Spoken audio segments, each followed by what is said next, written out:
Thank you, Madam Speaker, and I'm absolutely delighted to be here this afternoon to talk about Bill C-20 and the government's response to COVID-19. And I want to begin by acknowledging that we're gathered here on the traditional lands of the Algonquin people.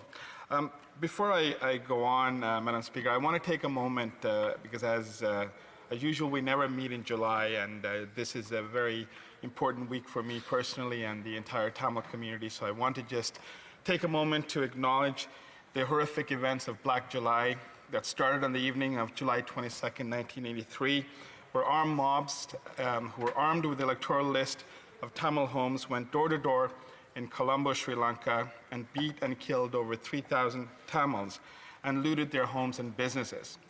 This period, known as Black July, sparked the armed conflict and the mass exodus of Tamils out of Sri Lanka. The anti-Tamil programs forced many, including my family, to seek refuge in Canada. The government of Pierre Trudeau at that time enacted a special measures program to assist over 1,800 Tamils to settle in Canada. And today, this community is over 300,000 strong, and I'm so very proud to be part of this community from coast to coast to coast.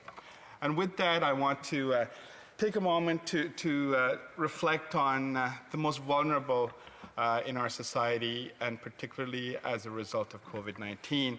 And I would be remiss if I don't acknowledge the refugees who are in many camps around the world, who are struggling in cramped conditions in UNHCR tents, or are displaced altogether. There's over 80 million refugees or displaced peoples around the world, and over 30 million refugees, and I want to recognize them and all those who support refugees both abroad and in Canada, and particularly those who are vulnerable in Canada who've come in search of freedom, but who are unfortunately struggling with COVID-19, as are many, as all of us are across the globe.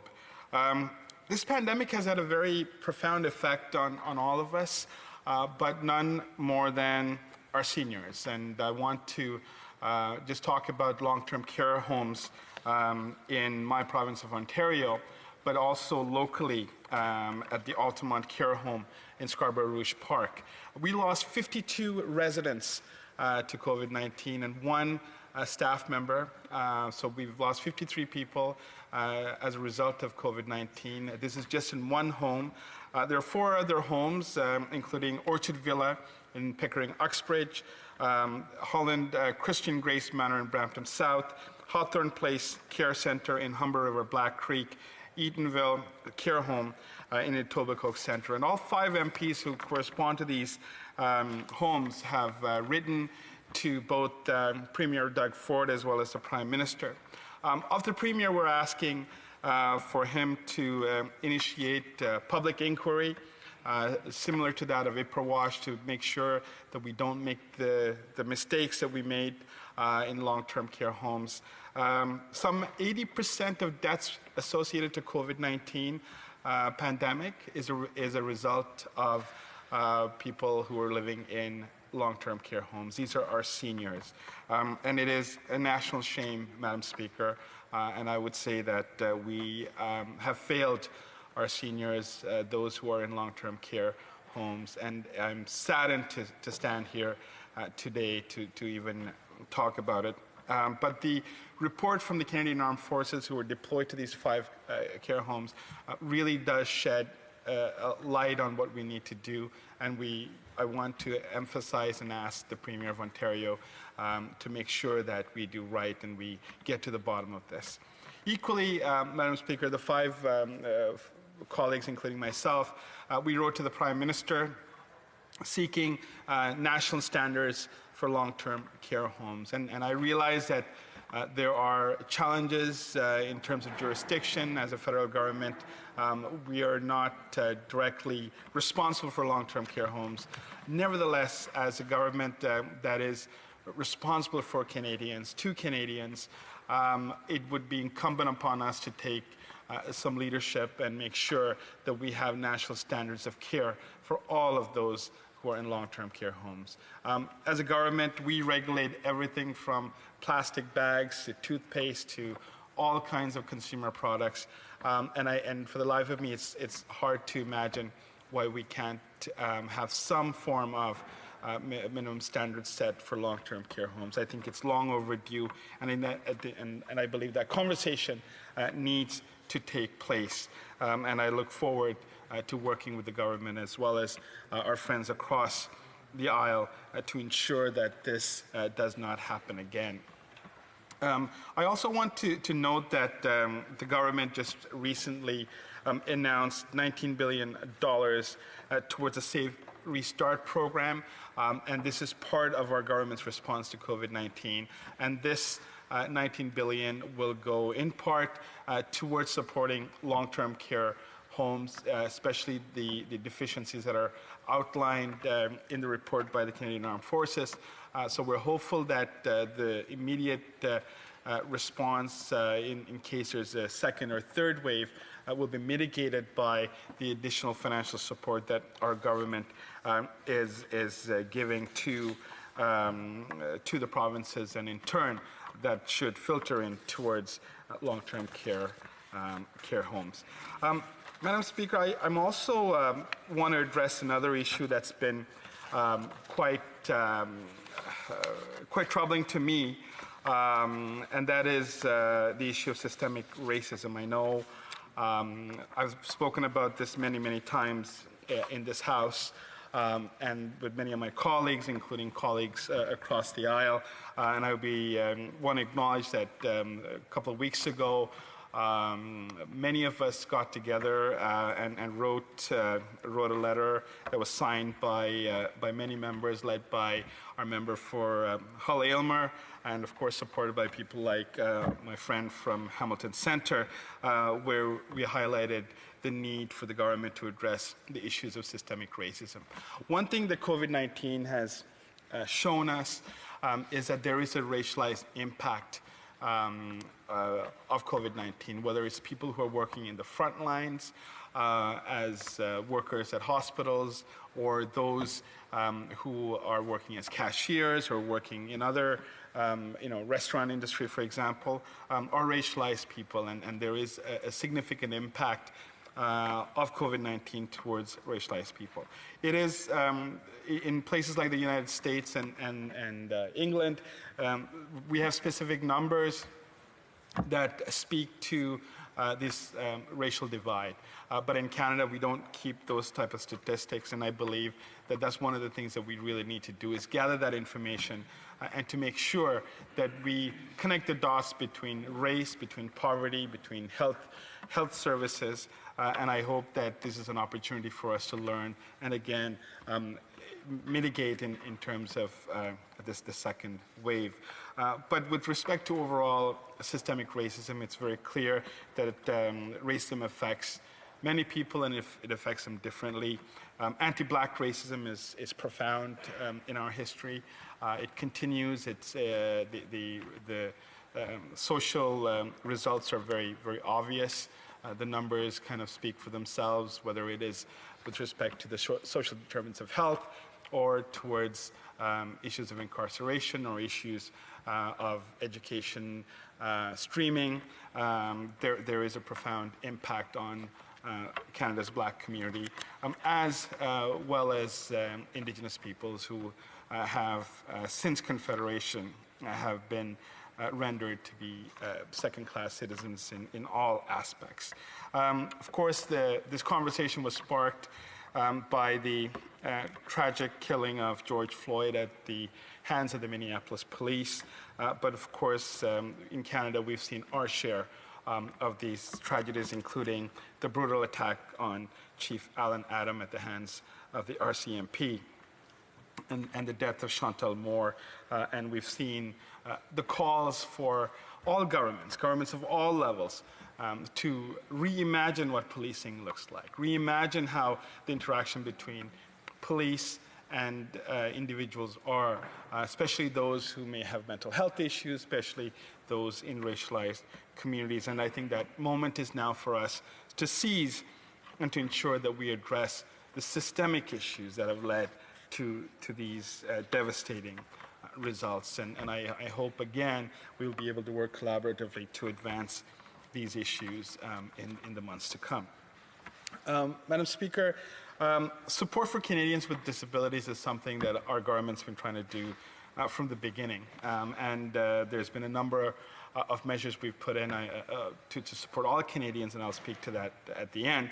But with respect to this legislation, it will directly assist people with disabilities with a non-reportable payment of $600 to all eligible individuals who receive the disability tax credit. We worked hard since the start of this pandemic to provide support for vulnerable Canadians to ensure response plan leaves no one behind. We need to make sure that Canadians with disabilities who are facing additional costs related to the pandemic get the support they need. This payment would also flow to those who are eligible for other disability benefits or support such as the Canada Pension Plan disability benefits, Quebec Pension Plan disability benefits, or one of the disability supports provided by Veterans Affairs Canada. This would benefit approximately 1.7 million Canadians with disabilities who are facing additional expenses due to the COVID-19 pandemic. Madam Speaker, according to the 2017 Canadian Survey on Disability, 22% of Canadians aged 15 and over identify as having a disability. The rate goes up with age, with 38% of Canadians over 65 and 47% of Canadians over 75. We know that among working-age Canadians with disabilities, more than 1.5 million, or 41%, are unemployed or out of the labor market entirely. Among those with severe disabilities, the rate increases to over 60%. These Canadians face challenges each and every day, and they do it with determination. They deserve the support of their government. Our government has worked closely with the disability community during this time of crisis, including the COVID-19 Disability Advisory Group, which is advising the Minister of Employment, Workforce Development and Disability Inclusion. The group has shared details about the lived experiences of persons with disabilities during the pandemic, along with the disability-specific issues, systemic gaps, and potential responses. Our government will continue to work hard to increase accessibility, to remove barriers, and remains committed to pandemic response and recovery disability inclusive. I want to take a minute, Madam Speaker, just to acknowledge some of the incredible organizations in Scarborough who've been working to address and to support people with disabilities during this pandemic. And I want to start by thanking the South Asian Autism Awareness Center, who do magnificent work with young people with autism who are on the spectrum. The Wellness Spring Center I was able to visit last week. It's a respite care facility, and they just reopened, and I was able to meet with their team and also with some of their clients. And it's a relatively new organization, but one that is very promising and that will really support a lot of people with disabilities. Community living, I think all of us, or many of us in Parliament, have very important community living locations in our ridings. I have several, and I'm always awed at the work that they do and the level of commitment that their staff and volunteers have in supporting those with disabilities. And of course, Taibu Community Health Center is located in Scarborough North, but it's really adjacent to my riding. It's the only community, Black-focused community health center in North America, and they do some great work, especially supporting those with sickle cell and other issues that are just related to the Black community, and I want to just thank them for their work. Madam Speaker, the next aspect of my discussion today is about broadening the Canada Emergency Wage Subsidy. It is now one of the pillars of the government's COVID-19 economic response plan. The Canada Emergency Wage Subsidy was introduced to prevent further job losses, encourage employers to quickly rehire workers previously laid off because of COVID-19, and help better position the Canadian economy as we transition into the post-pandemic recovery.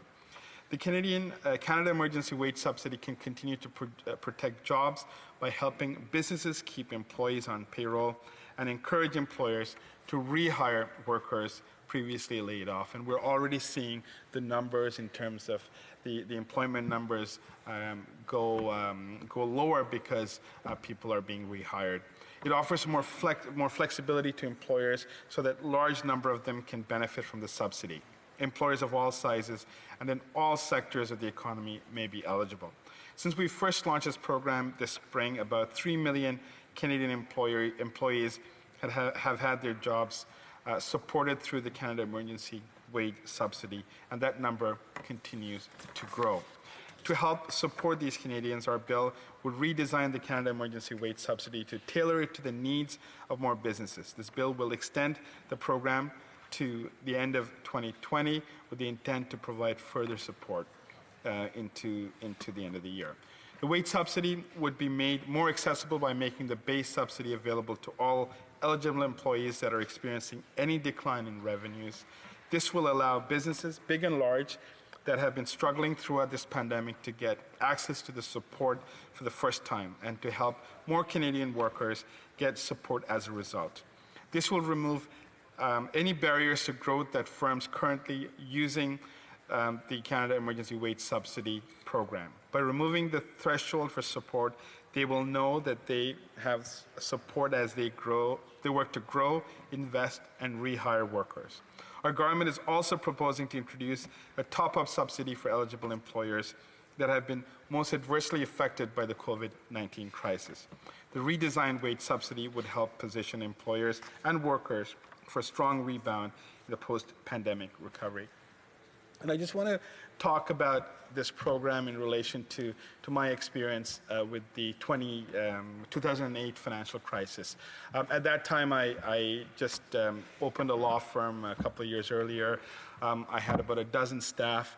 And one of the toughest things I had to do at that time, because the economy was contracting, was to lay off staff, and I lost a couple of really good people that I was never able to get back. So I think from my experience, making sure that companies are supported to keep their staffing levels is critical to the long-term viability of our economy, and it would be so important that the Canadians are able to continue to work, continue to receive a paycheck, because ultimately that is the best form of support any government could give. And I'm very pleased to say that this program has helped dozens of organizations in my riding, and I'm sure across many of my colleagues as well. This is just part of our overall response to COVID-19. I just want to say a thing or two about the Restart program. I know the City Councillor in Ward 25, Dr. Jennifer McKelvey, as well as Mayor John Tory, Mayor of the City of Toronto, and others have been speaking to us over the last several weeks about their challenges with the city budget and the $19 billion that the federal government is giving to the provinces will inevitably support them with their restart, and I really want to thank them for their advocacy. The other programs we have, as you know, Madam Speaker, is the Canada Emergency Response Benefit, the Canada Emergency Student Benefit, the GST rebate that came out back in April, as well as OAS, GIS top-up, as well as the Canada Emergency Business Account. These are all supports we've given individual Canadians, making sure that they're able to sustain the challenges that they have, the financial challenges that they've incurred over the past 4 months. And I want to conclude by thanking all those who've been working in the front lines, who have been heroic in their efforts. They never set out to be heroes, but they are our Canadian heroes, and I want to thank the Canadian Armed Forces for the work that they did in my riding. I want to thank all the frontline workers at the hospitals and in all the different areas, including trucking, including as cashiers at grocery stores, and of course Dr. Eileen Davila, who is the Medical Officer of Health in the City of Toronto, for her tremendous leadership. And I look forward to questions from my colleagues. And I am thankful for this opportunity once again, Madam Speaker.